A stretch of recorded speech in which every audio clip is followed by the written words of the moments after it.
Welcome to BRK news.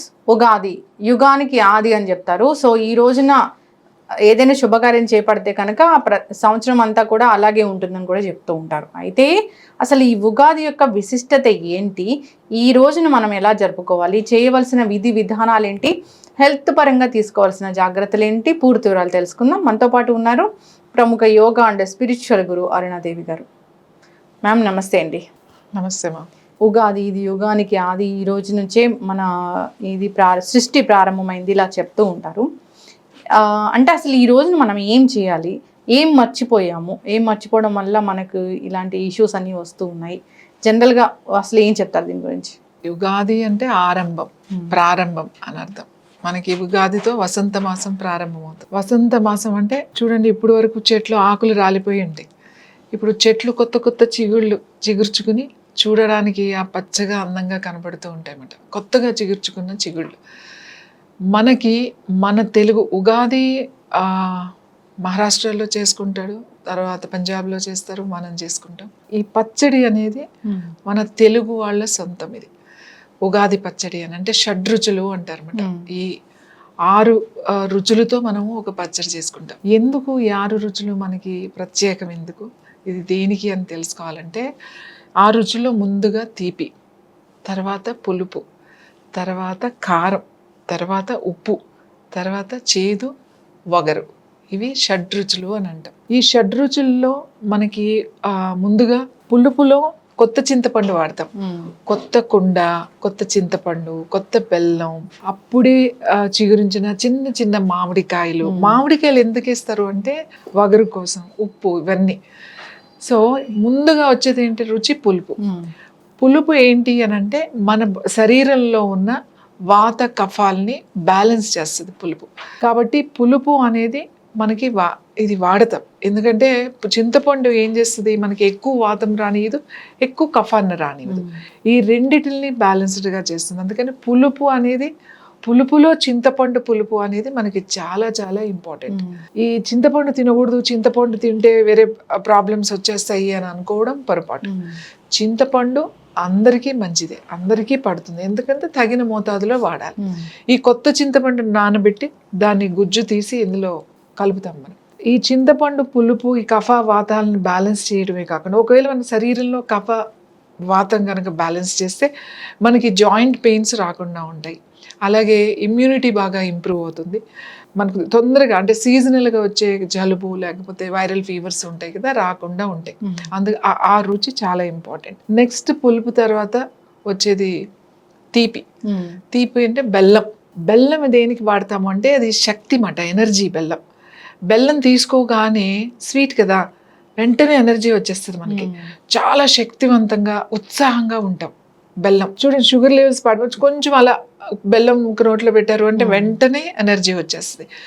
చాలా మంది చూడండి, మూడ్ బాగాలేదు, చాలా డిప్రెషన్లో ఉన్నాము, ఇలాంటి వాళ్ళు కూడా కొంచెం ఏదైనా స్వీట్ ఇచ్చాము, చాలా బాధలో ఉన్నాము, ఆయన కొద్దిగా స్వీట్ ఇచ్చాము అనుకోండి, కాస్త దాంట్లో నుంచి రిలీఫ్ దొరుకుతుంది మనకి. సో తీపి అనేది మన బాడీ మీద మనకి అలాంటి ప్రభావం చూపిస్తుంది. అంటే మనకి పులుపు ఉంది, వాత కఫని బ్యాలెన్స్ చేస్తుంది. ఇక్కడ తీపి ఉంది, తీపి నీ మనస్సును ఉత్సాహంగా ఉంచుతుంది, నీ శరీరాన్ని శక్తివంతంగా మారుస్తుంది ఈ బెల్లం అనేది. తర్వాత కారం ఉంది. కారం ఏంటి అని అంటే మన బాడీలో సర్క్యులేషన్ బాగా పెంచుతుంది కారం వాడడం వల్ల మన బ్లడ్ సర్క్యులేషన్ని మనం అదుపులో పెట్టుకోవచ్చు. కారం అంటే కారమేనా? కారం అంటే కారమే. అది ఎండుమిర్చి కారం అవ్వచ్చు, లేకపోతే కొంతమంది కొన్ని ప్రాంతాల్లో పచ్చిమిరపకాయ వేసుకుంటారు. పచ్చిమిరపకాయ ఊరికే పచ్చిదే ఇలా కొడతారు. కొంతమంది కాల్చి దంచి అంటే ప్రాంతాలను బట్టి వాళ్ళు ఎలా వేసుకుంటారని. కొంతమంది డైరెక్ట్గా కారం, ఎర్ర కారం ఉంటుంది కదా, ఎండుమిర్చి కారం, అది ఒక స్పూన్ వేసేసుకుంటారు. ఏదైనా కారమే, ఎండుమిర్చి కావచ్చు, అది పచ్చిమిరపకాయ కావచ్చు. ఈ కారం ఈవెన్ పచ్చిమిరపకాయ, ఈవెన్ ఎండుమిర్చి కూడా చాలా చాలా మంచిది. ఎందుకంటే మన కోపాన్ని ఇది అదుపులో ఉంచుతుంది. ఎక్కువ అంటే బ్లడ్ ప్రెషర్ పెరగకుండా మన రక్తం సర్క్యులేషన్ ఏదైతే ఉందో ఆ ఫ్లోని అదుపు చేయగల శక్తి కారానికి ఉంది. కాబట్టి కారం మనకి చాలా చాలా మంచిది. అంటే మన జీవితంలో ఎప్పుడు ఒకలాగే ఉండదు. ఒకసారి తియ్యగా ఉంటుంది, ఒకసారి పుల్లగా ఉంటుంది, ఒకసారి కారంగా ఉంటుంది. సో మనం ఎలా ఉన్నా కూడా వీటిలన్నిటిని మనం బ్యాలెన్స్ చేసుకోవాలి అనేది వీటి అర్థం. తర్వాత తీపి, పులుపు, కారం, 4వది ఉప్పు. ఉప్పు చాలా చాలా ఇంపార్టెంట్. అసలు ఉప్పు లేని జీవితం చాలా చప్పగా ఉంటుంది. రుచి కాదు నేనది, జీవితమే చాలా చప్పగా ఉంటుంది. ఒక నిరుత్సాహం వచ్చేస్తుంది, దేని మీద ఉత్సాహం ఉండదు ఉప్పు మానేస్తే. ఏంటోలే, ఏదో చేద్దాంలే, ఇప్పుడు బతికి ఏం చేయాలంట, ఇప్పుడు తిని ఏం చేయాలంట, ఇలాంటి ఆలోచనలు వచ్చేస్తాయి. అంటే దేని మీద ఒక ఇంట్రెస్ట్ అనేది పుట్టదు. ఉప్పు మానేశారనుకోండి, కొన్ని రోజులు ఉప్పు మానేసేయండి, ఉప్పు మానగానే ఏమవుతుంది అంటే హెల్త్ బాగానే ఇంప్రూవ్ అవుతుంది. మనకి లైఫ్లో మన ఆలోచించే విధానంలో మార్పులు వచ్చేస్తాయి ఉప్పు తీసేస్తే. ఉప్పు తీసేసారనుకోండి, సిగ్గు అనేది ఉండదు, మనకి సిగ్గుపోతుంది. ఉప్పు ఉండడం వల్లే మనకి సిగ్గుపడడం అనేది ఒకటి ఉంది. ఉప్పు మొత్తం మానేశారనుకోండి, సిగ్గు అనేది ఉండదు మనకి. అయితే ఈ ఉత్సాహం, మన జీవితంలో ఒక ఉత్సాహం రావాలి అని అంటే ఉప్పు తప్పనిసరిగా తగిన మోతాదులో మనం వాడాలి. ఉప్పు వాడితే ఉత్సాహం అనేది మనకు వస్తుంది. కాబట్టి ఉప్పు అనేది కూడా ఒక రుచి తప్పనిసరిగా వాడాల్సిన ఉప్పు. ఉప్పు తర్వాత ఏముంది, వగరు, చేదు. తర్వాత చేదు ఏంటి, మనకి వేప చిగుళ్ళని తీసుకొచ్చేస్తాం. చాలా మంది చాలా చోట్ల వేపాకులు తెచ్చి పచ్చడి చేసి పెట్టేస్తారు. వేపాకు వేయకూడదు అందులో. వేప పువ్వు ఉంటుంది కదండి, వేప పువ్వు ఉంటాయి కదా, ఆ వేప పువ్వు, తర్వాత వేప లేత చిగుళ్ళు అంటాం. అంటే చాలా లేతగా ఉంటాయి, చిన్న చిన్నగా, ఇట్లా నోట్లో వేసి తినేసేయచ్చు. అలాంటి లేత చిగుళ్ళు వేప పువ్వు అంతా తీసుకొచ్చి మనం చక్కగా ఆ పువ్వుని ఇలా అనేస్తే అంత పువ్వు రేఖలు వస్తాయి అన్నమాట, ఆ తెల్లని ఇంత పువ్వు. ఆ పువ్వు లేత చిగుళ్ళు కొద్దిగా వేస్తామన్నమాట. చేదు, ఎందుకంటే మనకి మన జీవితంలో చేదును కూడా, అంటే మన తీపిని మనం ఎంత అలాగా మనం ఆస్వాదించామో, ఎంతగా ఆహ్వానించామో, చేదును కూడా అలాగే ఆహ్వానించాలి. మనకు ఒక్కొక్కసారి కష్టాలు వస్తాయి, చాలా చేదుగా ఉంటాయి, కొన్ని రోజులు చాలా చేదు రోజులు ఉంటాయి. దాన్ని కూడా మనం సమంగా, అంటే మనం కృంగిపోకుండా, మనము దానికి లొంగిపోకుండా, మనకి ఇంకా జీవితం అంతా అయిపోయింది అని చెప్పేసి, ఏమీ లేదులే అని చెప్పేసి మనం అనుకోకూడదు. ఎప్పుడు ఈ కొత్త రుచుల వల్ల రుచి మారుతున్నప్పుడు మన ఆలోచన విధానం కూడా మారుతుంది. చేదు కూడా ఉండాలన్నమాట. చేదు కూడా చాలా బాగుంటుంది. ఆ చేదును కూడా మనం ఆస్వాదించాలి. దాని తర్వాత వచ్చేది ఏంటి అనంటే వగరు లేత మామిడి పిందులు వేస్తారు. లేత మామిడి పిందులు మాట, చిన్న చిన్న పిందులు వేస్తారు. అది ఎందుకు వేస్తారు అంటే వగరు కోసం వేస్తారు. ఆ వగరు అనేది మన జీవితంలో ఉండాలి. చేదు ఉండాలి, తీపి ఉండాలి, కారం ఉండాలి, ఉప్పు ఉండాలి, వగరు ఉండాలి. అన్నీ ఉన్న జీవితమే, అన్ని రకాల షడ్రుచుల సమ్మేళనమే జీవితం అని చెప్తాం. ఎందుకు మనకి యుగాది అని అంటే ప్రారంభం, ఆది అనేది అంటే కొత్త సంవత్సరం మనకి ప్రారంభం అవుతుంది. ఈ ప్రారంభం అయ్యేటప్పుడు మనం కొత్తగా అన్ని, కొత్త బెల్లం, కొత్త చింతపండు, కొత్తగా పూసిన చిగుళ్ళు, కొత్త చిన్న పిందులు అన్నీ కొత్తవి వేసుకుంటాం. కొత్త కుండలో అన్నీ వేసి కలిపి అందరికీ మనం పూజ చేసుకుని ప్రసాదంగా అందరికీ పెట్టి మనం ఉగాది పచ్చడి తింటాం. ఆ ఉగాది పచ్చడిలో మా చిన్నప్పుడు ఉగాది పచ్చడి పెట్టిన తర్వాత ఎలా ఉంది అని అడిగేవాడు. అంటే పిల్లలు, మా కజిన్స్ అంతా చాలా మంది ఉండేవాళ్ళం కదా, ఒకళ్ళు తీయగా ఉందని, ఒకళ్ళు పుల్లగా ఉందని, ఒకళ్ళు వగరగా ఉందని, ఇలా వాళ్ళ రుచి. అదే పచ్చడి అందరూ తినేవాళ్ళం, ఒక్కొక్కళ్ళు ఒక రుచి చెప్పేవాళ్ళు. నాకు ఇలా ఉంది, నాకు కారంగా ఉంది అని అనేవాళ్ళు. సో అలా చెప్పగానే ఏమనేవాళ్ళు అంటే, అయితే నువ్వు తీయగా ఉందా, అయితే నీకు అంతా ఈసారి అంతా తీయగానే ఉంటుంది. నీకు కారంగా ఉందా, ఈసారి కారం కూడా ఉంటుంది, నువ్వు ముందు జాగ్రత్తగా ఉండాలి. దానికి నువ్వు నీ శరీరాన్ని, నీ మనస్సుని సిద్ధం చేయాలి. మన లైఫ్లో ఇవి కూడా ఉంటాయి, ఇలాంటి ఆటిపోట్లు ఉంటాయి, కష్టాలు ఉంటాయి, దుఃఖాలు ఉంటాయి, బాధలు ఉంటాయి. వీటిని కూడా మనం సమానంగా, అంటే బ్యాలెన్స్ చేసుకుంటూ మనం ముందుకు వెళ్ళిపోవాలి అనేది మన ఈ ఉగాది పచ్చడి అర్థం అన్నమాట. అన్ని రుచులు ఉండాలి, ఏ రుచి లేకపోయినా కూడా ఆ లోటు మనకు ఉంటుంది. కాబట్టి అన్ని రుచుల్ని మనం సమానంగా స్వీకరించగలగాలి అనేది ఈ ఉగాది పచ్చడి మనకి జీవితంలో ఆ కొత్త సంవత్సరంలో మనల్ని సన్నిద్ధం చేస్తూ మనం సిద్ధం కావడానికి ఈ ఉగాది పచ్చడి అనేది మన పెద్దలు మనకి దీన్ని ఆచరించాలి అని చెప్పి పెట్టారు. ఇది ఎవ్వరూ చేసుకోరు. ఇది నాకు తెలిసినంత వరకు తెలుగు ప్రజలు మాత్రమే ఈ ఉగాది పచ్చడి చేసుకుని తింటారు.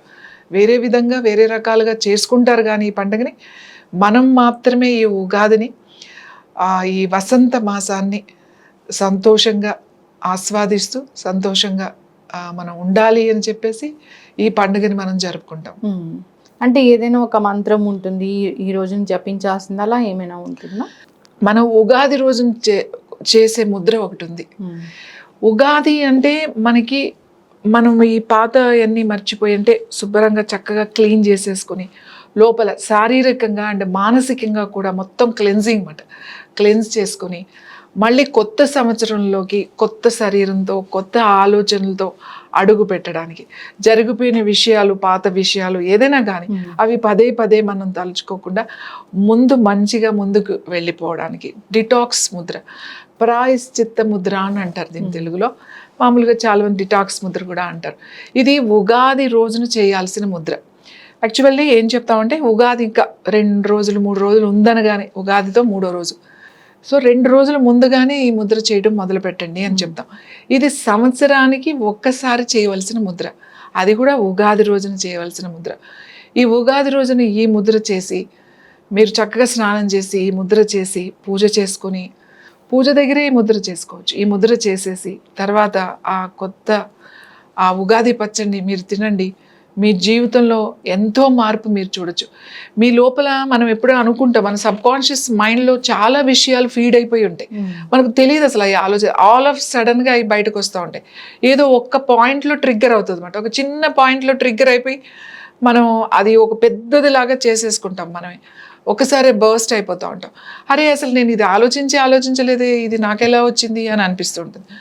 అందుకే ఆ పాతవి అవన్నీ కూడా మనం తీసేయాలని ఉంది అందరికీ, కానీ ఎలా తీయాలి అనేది ఎవరికి తెలియదు. అందుకే ఈ ప్రాయశ్చిత్త ముద్ర అనేది మనం చేసుకోవాలి. చాలా సింపుల్, ఇది అందరూ కూడా చేయొచ్చు ఈ ముద్ర. ఇలా మీ 2 చేతులు ఇలా పెట్టుకుని ఈ 2 వేళ్ళు, చిటికెన్ వేలు, ఉంగరం వేళ్ళు దగ్గర ఉండాలి. ఈ 2 వేళ్ళు కూడా ఇలా దగ్గర ఉండాలి. ఈ బొటన వేలు ఈ ఉంగరం వేలికి ఈ గీత ఉంది కదా, ఈ గీతకి ఇక్కడ పెట్టుకోవాలి పక్కన. ఇలా సెంటర్లో పెట్టకూడదు, కొంచెం పక్కన పెట్టాలి. ఈ చెయ్యి కూడా అంతే, ఈ చెయ్యి కూడా ఇలా పెట్టాలి. ఇలా ఈ చెయ్యి కూడా ఇలా పెట్టాలి. చూడండి, ఈ బొటన వేలు నేను ఈ ఉంగరం మీద ఈ గీతలో పక్కకి పెట్టాను, అలాగే ఈ గీతకి ఇలా పక్కన పెట్టాను. ఇలా ఈ 2 వేళ్ళు దగ్గరగా ఉంటాయి, ఈ 2 వేళ్ళు దగ్గరగా ఉంటాయి. ఇలా కొద్దిగా పక్కన బొటన వేలుని ఇలా ఉంచండి. ఇలా ఉంచి మీ 2 చేతులు చక్కగా ఇలా పెట్టుకుని మీ వెన్నెముక నిటారుగా ఉంచి కళ్ళు మూసుకుని శ్వాస మీద ధ్యాస పెట్టి మెల్లగా శ్వాస తీసుకుని వదిలేయాలి. మీరు శ్వాస తీసుకుంటున్నప్పుడు నేను ఒక జీవశక్తి తీసుకుంటున్నాను, ఒక ప్రాణశక్తి తీసుకుంటున్నాను. ఆ తీసుకున్న జీవశక్తి ప్రాణశక్తి కూడా నా శరీరం లోపల ఉన్న ప్రతి అవయవానికి, అలాగే ప్రతి సెల్కి కూడా, అన్ని కణాలకి నేను అందిస్తున్నాను. ఈ ప్రకృతిలో ఉన్న జీవశక్తిని ప్రాణశక్తిని నేను ఆ లోపల అన్ని అవయవాలకి ఇస్తున్నాను. అక్కడ ఎక్కడైతే మీకు ఇంప్యూరిటీస్ ఉన్నాయో మెల్లగా మీ ముందు కింద నుంచి మొదలు పెట్టాలి. మీ పాదావేళ్ళ నుంచి, తర్వాత మీ కాలి మడవల నుంచి, తర్వాత మీ కాఫ్ మజిల్స్, తర్వాత మోకాళ్ళు, మీ థైజ్, కింద పొట్ట, పై పొట్ట, అలా మెల్లగా పైకి ప్రతి అవయవాన్ని అలా లోపల మనసుతో అనుకుంటూ అక్కడ ఉన్న ఆ విషపూరిత పదార్థాలు మొత్తం అన్నీ, అంటే టాక్సిన్స్ అన్నిని కూడా శ్వాసతో వదిలేయాలి. ప్రతిసారి శ్వాస తీసుకోండి ప్రశాంతంగా. ఆ తీసుకున్న శ్వాస ఒక్కొక్క అవయవానికి పంపించండి. తర్వాత ఆ అవయవం నుంచి అక్కడున్న ఇబ్బందుల్ని, అక్కడున్న నొప్పిని, అక్కడున్న బాధని, అక్కడున్న ఇంప్యూరిటీస్ని అన్నీ కూడా శ్వాసతో పాటు బయటకు వదిలేస్తున్నాను అని మనసులో అనుకుంటూ శ్వాసను వదిలేసేయాలి.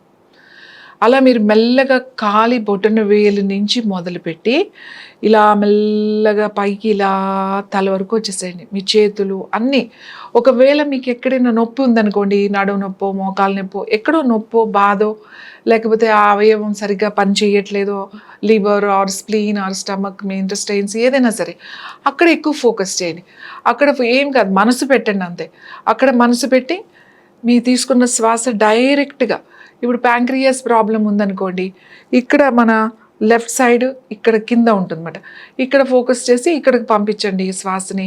ఇక్కడున్న ఇబ్బందిని, అక్కడ ఉన్న ఇంప్యూరిటీస్ అన్నీ శ్వాసతో పాటు బయటకు వదిలేసేయండి. అలా మెల్లగా మీ బాడీ ఇక్కడి వరకు తీసుకొచ్చేసిన తర్వాత మీ మనస్సులో కూడా ఒక్కసారి ఏమనుకోవాలంటే మీరు గుర్తు తెచ్చుకోవాలి. మనకు పోయిన సంవత్సరం జరిగిన విషయాలన్నీ అలా ఫాస్ట్గా ఎక్కువసేపు ఆలోచించకూడదు. ఏం జరిగింది, ఎవరున్నారు. ఒకవేళ మనల్ని ఎవరో ఇబ్బంది పెట్టారు, మనల్ని కష్టపెట్టారు, మనల్ని బాధ పెట్టిన వాళ్ళు ఎవరో ఉన్నారనుకోండి, ఎవరు లేకపోయినా ఏం పర్వాలేదు. ఒకవేళ ఉంటే వాళ్ళని అలా ఫాస్ట్గా ఒక్కసారి గుర్తు తెచ్చుకుని మనస్ఫూర్తిగా వాళ్ళని మీరు క్షమించేసేయండి. మీరు అనండి, మనసులో అనుకోండి, నేను మిమ్మల్ని అందరినీ కూడా మనస్ఫూర్తిగా క్షమిస్తున్నాను. మీరు నన్ను ఇబ్బంది పెట్టినా బాధ పెట్టినా కూడా నాకు ఎటువంటి ఆలోచన అభిప్రాయాలు ఏమీ లేవు, మీ మీద కోపం కూడా లేదు, నేను మిమ్మల్ని క్షమిస్తున్నాను. అలాగే మీరు ఎవరినైనా ఇబ్బంది పెట్టారా, ఏమైనా గుర్తున్నాయా, అయ్యో అనవసరంగా అనేసానే అలా, లేకపోతే వీళ్ళని అనకుండా ఉండాల్సిందే, ఇలా జరగకుండా ఉండాల్సిందే అనే కొన్ని సిచ్యువేషన్స్ ఏమన్నా ఉంటే జస్ట్ అలా మంత్ వైజ్గా ఒకసారి గుర్తు తెచ్చుకోండి. అలా గుర్తు తెచ్చుకుని ఒకవేళ అలా అనిపిస్తే మీకు, మీరు మనసులో వాళ్ళ ఫేస్లు అలా గుర్తుపెట్టుకొని, ఒకళ్ళు ఇద్దరు ముగ్గురు అలా గుర్తుపెట్టుకుని వాళ్ళకి చెప్పేసేయండి, నన్ను క్షమించు అని చెప్పేసి వాళ్ళని అడగండి. నేను మిమ్మల్ని ఇబ్బంది పెట్టాను, నన్ను క్షమించండి అని చెప్పేసి మనసులోనే అడగండి. దాని తర్వాత అది అయిపోయిన తర్వాత భగవంతుడిని అడగాలి.